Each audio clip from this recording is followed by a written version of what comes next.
Hello বন্ধুরা, welcome to many video. সকলকে জানাই শুভ শারদিয়া। তো সেদিন ছিল চতুর্থী আর সমস্ত ঠাকুরকে কাপড় পরানো হয়ে গেছিলো। আর এই যে কাপড়গুলো দেখছো এগুলো আসল বেনারসি।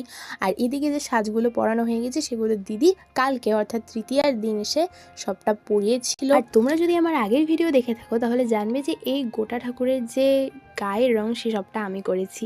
যাই হোক, তো কাল হলো পঞ্চমী আর কাল প্রায় এই সব ঠাকুর চলে যাবে। প্যান্ডেলে প্যান্ডেলে মা সেজে উঠবে নতুন করে।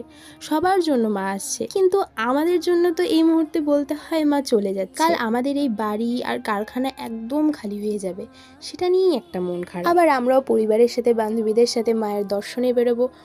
এই সময়টা প্রতিবারই সব নিয়ে একটা মিক্স ফিলিংস কাজ করে। তো পঞ্চমীর দিন বিকেলের মধ্যে প্রায় সব ঠাকুরের চুল লাগানো কমপ্লিট হয়ে যায়। সন্ধ্যার দিকে একটা মিষ্টি হাওয়াও দিচ্ছিল, আর সেই সময় মায়েরও প্যান্ডেলে যাওয়ার সময় হয়ে যায়। আর এই ঠাকুরটা বের করতে নিয়ে সবচেয়ে বেশি সমস্যা হয়। এটা যখন ভ্যানে উঠানো হচ্ছিল তখন এটা প্রায় পড়ে যেতে নিচ্ছিল, খুব ভয় পেয়ে গেছিলাম, কিন্তু ফাইনালি ঠাকুরটা ভালোভাবেই উঠেছিল। আর সেই সময় দিদিরাও এসেছিল।